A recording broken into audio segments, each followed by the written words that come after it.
They're leaving, they're not leaving, they're leaving, they're not leaving. Well, according to a report, maybe they're not leaving. We'll talk about that on today's episode of Locked On Sooners. You are Locked On Sooners, your daily podcast on the Oklahoma Sooners, part of the Locked On Podcast Network, your team every day.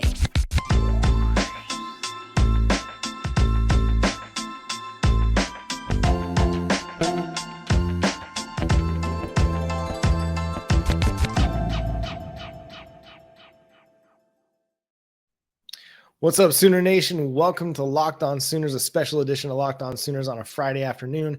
My name is John Williams. Today's episode is brought to you by FanDuel. FanDuel is the official sports book of Locked On and the NFL. Make every moment more. Visit FanDuel.com/LockedOn today to get started. Again, thank you for joining us. He's Josh Helmer. You can follow him on Twitter at JoshOnRef. You can follow me on Twitter at John9Williams. And Josh, the reason we are gathered here on a Friday afternoon is the good Pete Thamel of ESPN fame came out with a report quite early this morning, citing sources saying that Big 12 talks with Texas and Oklahoma have stalled on an early exit agreement. Josh. Yeah, we knew that obviously with the Big 12 set to meet in Arlington yesterday, that this was on the docket of discussion. I think if you help me out if I'm missing one here, Gonzaga potential inclusion into the Big 12 expansion for basketball was on the list. OU and Texas's potential exit early from the Big 12, and then just some other items that I can't remember right now were on the docket. So I'm sure Pac-12, trying to steal some Pac-12 teams away was also probably in the mix as well.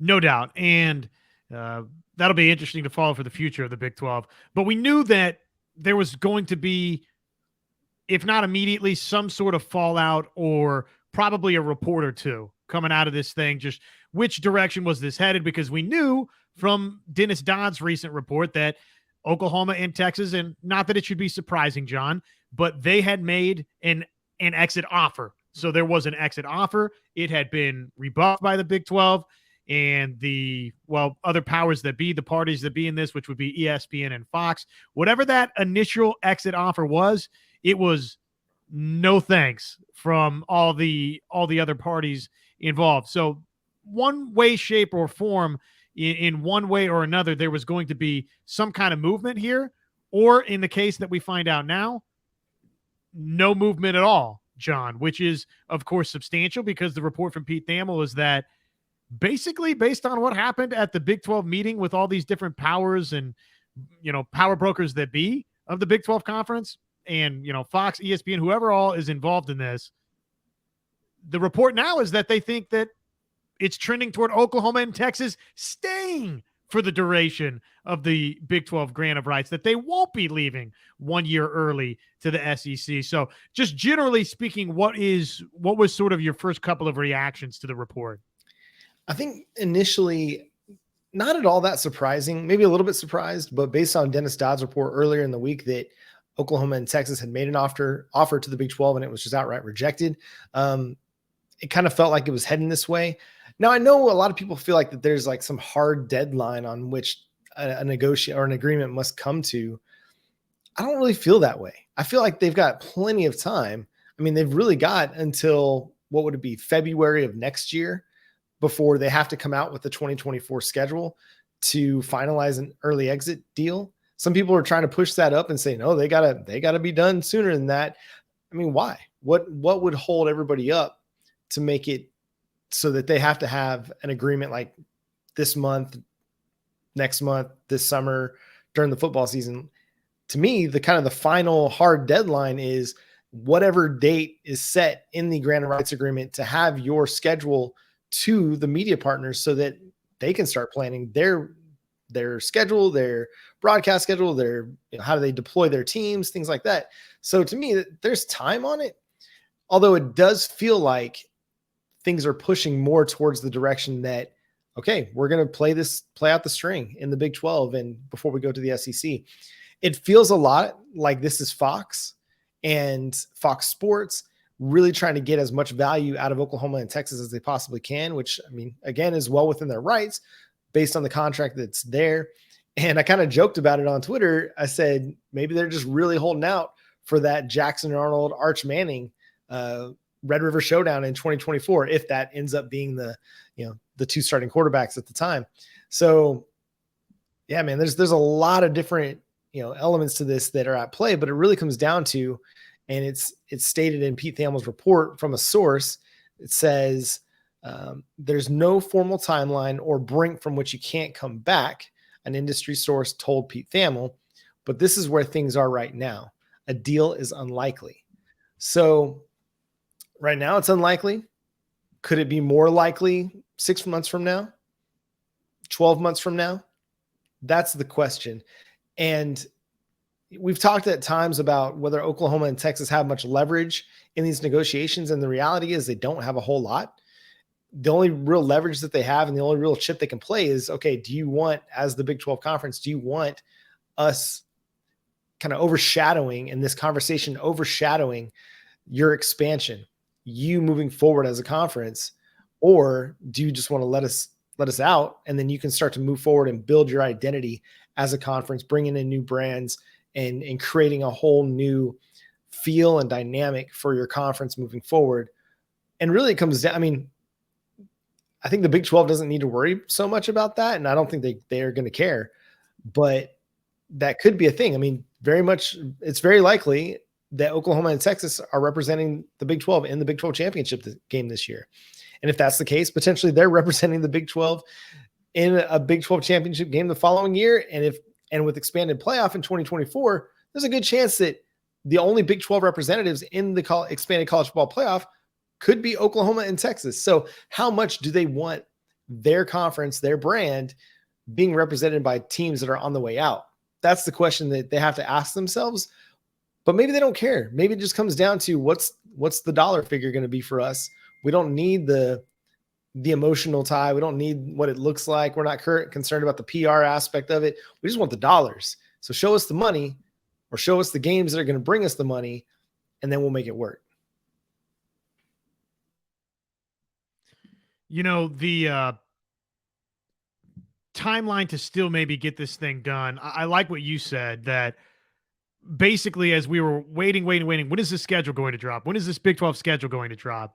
And what we found was, as sort of we were led to believe, it held true that the television partners that be, based on the contract language and the contracts that were signed, basically says they have to have the schedule by this month, right, in February. So I like your timeline that 1 year from now in February, when, again, the same situation would arrive, which is, hey, we're trying to set our television schedule. We need to know what the Big 12 schedule looks like for 2024. That maybe would be the final exit moment for early exit moment for Oklahoma and Texas. And sure, their minds could be made up well before that, John, on whether or not they're going to continue to negotiate in good faith or try and negotiate at all on an early exit. That being said, I think you asked the question, well, why would the timeline not extend out to then? And I guess the only answer for that, John, is technically, according to the contract language in the Big 12 grant of rights, you're supposed to have 18 months notice if you're leaving early to the other conference members, which technically, if I'm doing the math, counting back right, from July of 2024, which follow me, I know there's going to be a lot of like chronological jargon here. I'll try and make this as simple as I can, John. The grant of rights itself expires in July of 2025, right? So 1 year in front of that, if we're doing the exit early, would be July of 2024. Okay, 18 months notice in front of that would be February of 2023, which is where, of course, we find ourselves right now. So if you're still buying into the idea that the 18 months notice thing, there's no wiggle room there in terms of negotiating the early exit fee of what, 84 some odd $1 million, I think is the figure, if you had to pay the exit fee in full, well, then that would be right now. John, I tend to agree with, I think, what your line of thinking is, which is, okay, I know that's what the contract says, but it's called negotiation for a reason. And I do think you're right that, yes, 1 year from now, you could be talking the final true early exit deadline, even though the contractual language doesn't say as much, is February of 2024. Yeah, contracts can be amended, they can be changed, they can be adjusted. It just requires lawyers, which they pay lawyers a lot of money to adjust and amend and write up these contracts. So it's a phone call, and it's somebody, some intern or, associate spending hours on a computer typing up the language and then everybody agreeing on it. That's really all it's going to come down to. But I mean, I'm of the mind now, at least I feel like there's a greater chance now of them playing out the string until 2025 than I ever have been before. And now it could be that Pete Thamel's sources, and we can get into this on the other side of the break, are Big 12 sources. It could be that those sources are tied into the Hateful Eight, the remaining 8 teams that are part of the Big 12. I'd be really curious to know what the Oklahoma side of things is thinking, the Texas side of things is thinking. We can tell that they're not real pleased with the way things have transpired based on their unwillingness to promote the schedule and promote the Big 12 on their own websites, on their social media platform. I kind of joked again on Twitter that Oklahoma tweeted out a picture of Jordans before they tweeted out the Big 12 schedule. So, but we can talk about that, just kind of like where this is all going, because again, this could be a one-sided source. That doesn't make it irrelevant, and it doesn't make it unreliable, but it could have a perspective that's one-sided to the whole negotiation. And we'll talk about that after we talk to y'all about FanDuel. Super Bowl 57. It is sneaking on up for us. And where could you get in on the action? Well, why not FanDuel Sportsbook, where you can make every moment more? FanDuel.com/locked on, where if you go place your first bet right now, first $5 bet, John, that's all it takes. First $5 bet. New customers, you join today with that first $5 bet, you're going to get $150 in free bets guaranteed. FanDuel, they've got all of the favorite bets that you know and like out there, your money line, your point spread bets. They've got Super Bowl props. Who doesn't love a good Super Bowl prop? Plus, you can even combine your bets for a chance at a bigger payout with a same game parlay. That's all available on their app that's safe, secure, and super easy to use. Again, football fans, don't miss out. Place your first $5 bet to get $150 in free bets, win or lose. FanDuel.com/locked on. Make every moment more with FanDuel, the official sportsbook partner of the National Football League. So there's just so many tentacles to this development from Pete Thamel, the reporting here. I continue to think, who's holding this up? Who's holding this process up, John? And, sure, I can understand that there's probably on some level from existing Big 12 members that will be a part of the new look Big 12, the Irate 8, as the radio text line earlier today like to refer to that group of Big 12 schools. I can understand where the phrasing, somebody texted in and said this, John, it's the principle of the matter. They're not willing to budge on Oklahoma and Texas. They want the full exit fee if they're leaving. Okay, that's great in theory. I don't know that that's actually the case for these Big 12 schools. I don't think they're holding this thing up, John. I know there's animosity, and sure, you can get into, well, it's the principle of the matter. Yeah, and the principle of the matter is Kansas and Kansas State, and I don't have to run down the full list, but John, they adjusted their individual per school payouts for these coming couple of years in 2023 and in 2023, 2024 and 2024, 2025 to get BYU, Cincinnati, Houston, UCF into the league sooner with bigger payouts for each of those schools out of the grant of rights. They gave that cash up, John. The schools that are going to stay in the Big 12 conference, they could recoup some of that money if Oklahoma and Texas pay an exit fee. I understand there's financial motivation for those schools to get that done. So I would think, just looking at that, to me, it's easy to point the finger and say, okay, ESPN's involved in both the Big 12 and the SEC's futures. Fox is not. It's Fox that's holding this thing up. I mean, and that's what makes sense to me, because if you get to broadcast Oklahoma, you get to broadcast Texas. That's a broadcast win for you, whatever window you put it in, whether it's a noon window or 11 a.m. window or a primetime window. That's going to be a good win for you on the ratings side of things. And what is the broadcaster's only goal is to sell advertising. And that is their number one goal. Get Nike and Coca-Cola and McDonald's and all these, top brands in America to buy ad time, ad space on, during football games, so that's how they make money. That's how they get paid. And if you're going to have more eyes on Oklahoma games, more eyes on Texas games, which history and the trends bear out, you're going to sell more ad revenue, or you're going to generate more ad revenue. You can sell your ad space for more for those games. So I get where Fox is coming from. I think that's what's holding it up. I don't think it's this whole, the old Big 12 teams, the Hateful Eight, the Irate Eight, holding it up, because, really they stand to benefit a little bit by Oklahoma and Texas going. I've talked about it on many of occasions that the Big 12 is still going to be a very, very marketable conference, strictly because of how the Big 12 is laid out. Yeah, it doesn't have maybe the major media markets outside of like Houston and the Dallas-Fort Worth area. Cincinnati is not a bad market. Orlando's not a bad market, but it may not have like a New York or a Los Angeles market. But what it does have are a bunch of markets that are 100% bought into college football. And so on Saturdays, when you're trying to figure out, hey, what am I going to do today? Well, I know what I'm doing. I'm either going to the game or I'm watching the game.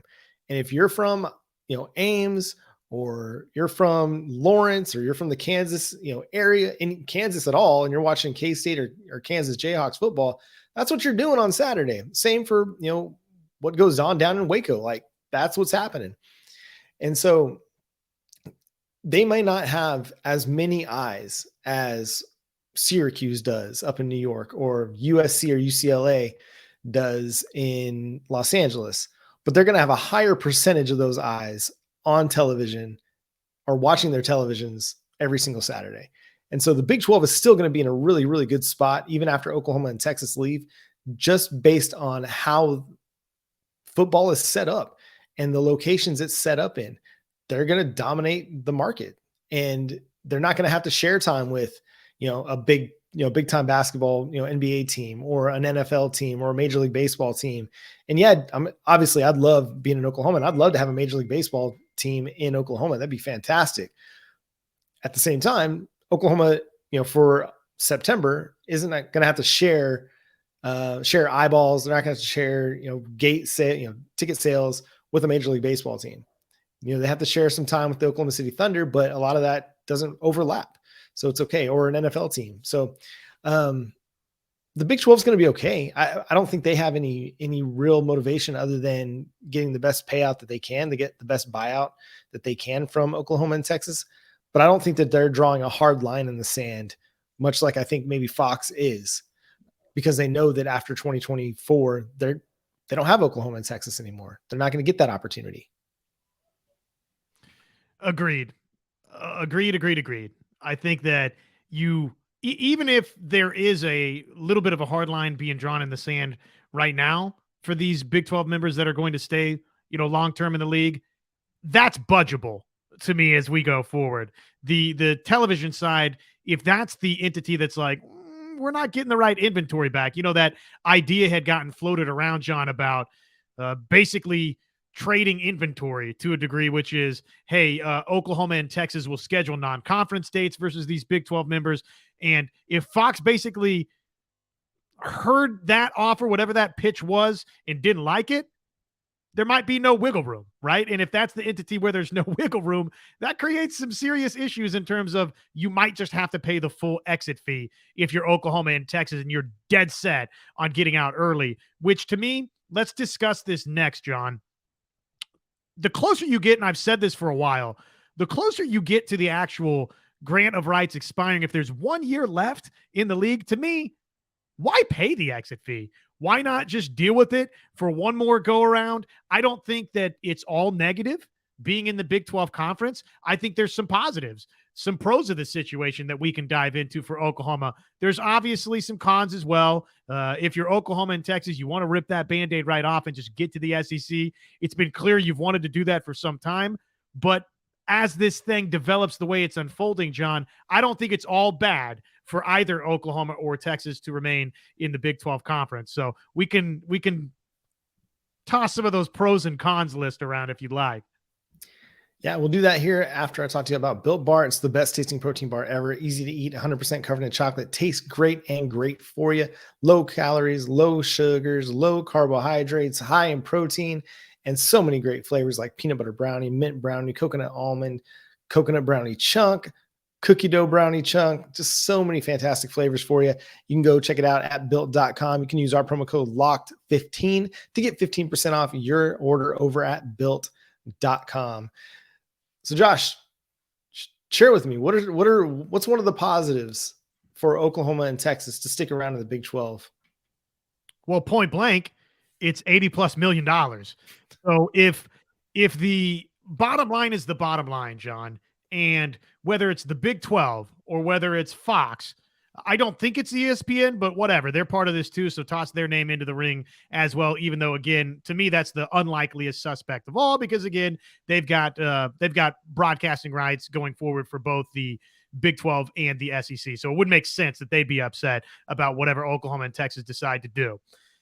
That being said, if it's just going to be the full exit fee and there's no wiggle room there, and you've gotten this far down the road, John, to where you could have just paid the exit fee in full 2 years ago when all of this first started coming out, then probably the closer you get to it, you say, why the heck would I pay $80 million, the same price tag that it was several seasons ago?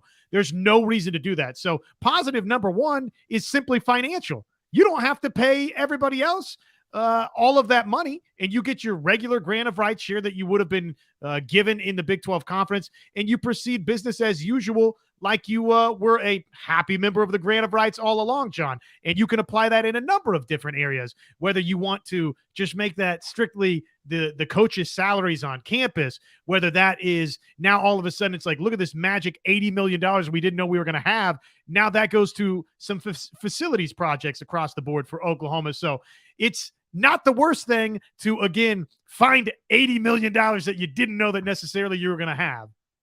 Yeah, I was going to mention the facilities. I think it was Red Dirt Sport that I saw mention that facilities greater than buyouts. So I mean, that's a ton of money. I know we talk about the money sometimes and it doesn't really make a whole lot of sense because it's money that I'll never see, but that's a lot of money. It's a lot of money that can do a lot of things at the University of Oklahoma. So it does make sense to just sit back and hold on to it. And, you know, the other positive benefit, I think it was Gabe Eichert I saw, float this out there, is it gives Brent Venables more time to build his team and get them ready to play. I've always kind of been of the mind that you just get in there, you see what you got, you take your lumps if there are going to be lumps to take, and you just battle it out.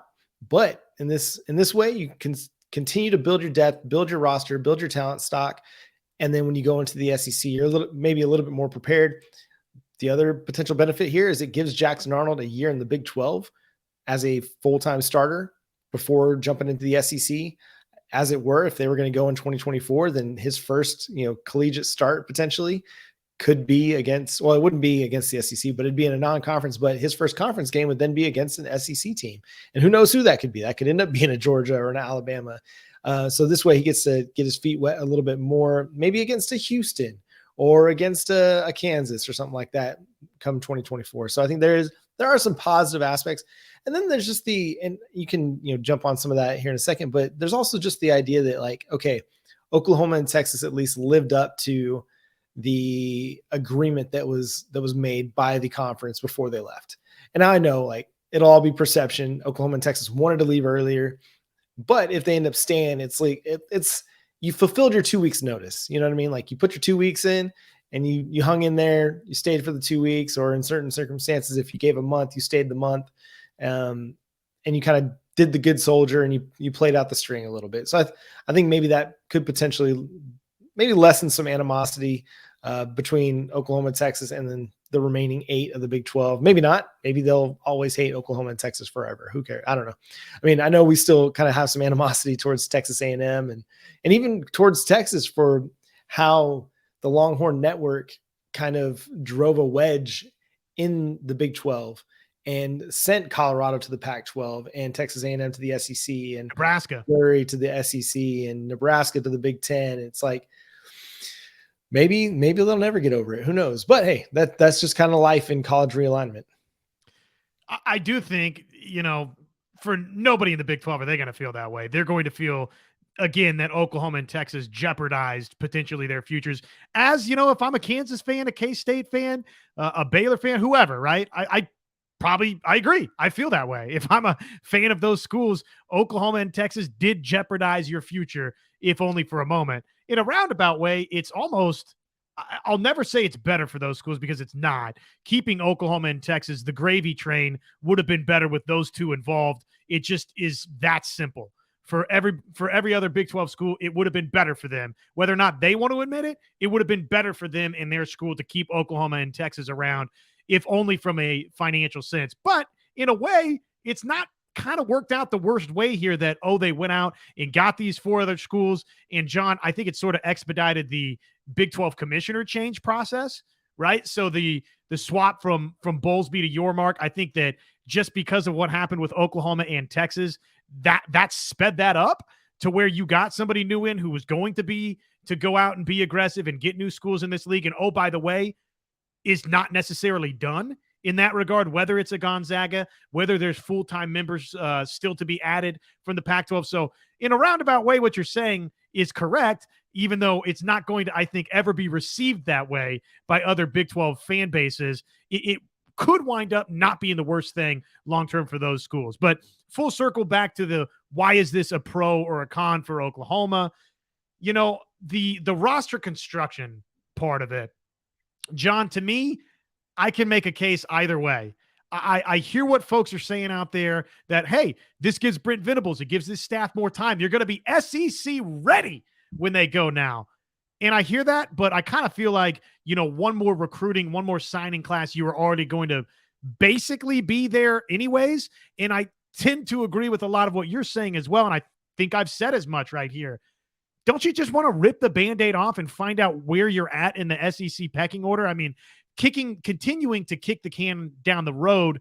Yes, I can make the roster construction standpoint argument, and maybe that is going to ultimately be, maybe it does ultimately behoove Oklahoma to not jump right in. But I can also say maybe you get to 2025 and you find out, we're still not quite ready. And then all of a sudden you're 2 years delayed in that process of being truly, truly competitive at the very tippity top of the SEC, because you're just not seeing the SEC week in and week out. So I don't know. I don't have a strong leaning one way or the other on that, John, but I don't slam my hand down, chips to the table, and say, this is great news for Oklahoma in that regard. I don't know that to be true, and I don't know that I feel that way. No, I think there's a lot of pros, there's a lot of cons. I think the roster construction aspect it's an optimistic element of it, I think, in that you hope that you get your roster more prepared for that transition, because you're not there yet. I mean, I think we saw what TCU went up against Georgia, in that up front on both sides of the ball, you're not there yet. And you've got a lot of work to do to get there.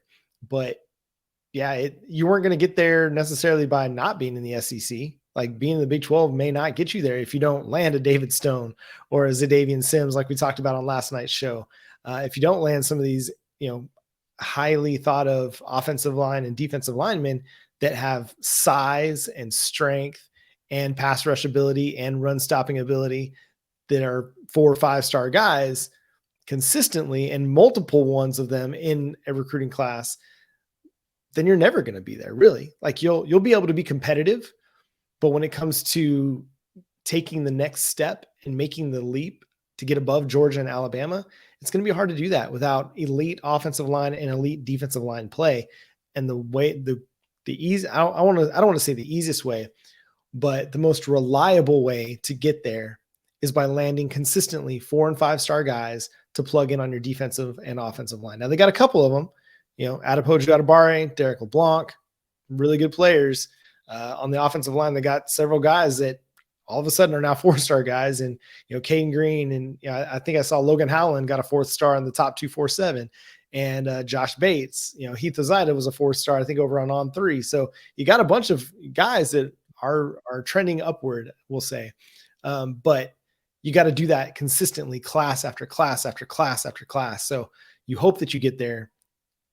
We'll see. I don't think you necessarily get there faster because you have another year delayed from being in the SEC. I don't think you necessarily get there just because you're in the SEC. You just have a lot of work to do still, whether you're going in 2024 or you're going in 2025. The one thing I don't like about it is it gives you one less year of Jackson Arnold against the SEC. But if they're able to land a Michael Hawkins to follow Jackson Arnold, then that makes me feel a little bit better about that. So anything else you want to share on this, Josh, before we get out of here? Yeah. If I'm doing the let's be glass half full. Okay. And we yes, everybody needs this going into the weekend. We talked roster construction.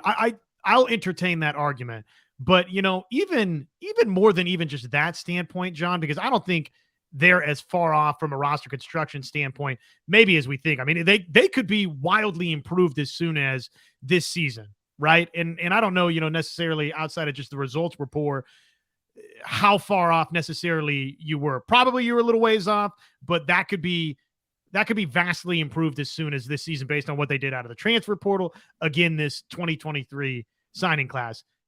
The pros here, if for no other reason than we thought maybe there was an outside chance Oklahoma would be playing in the SEC in 2023, John.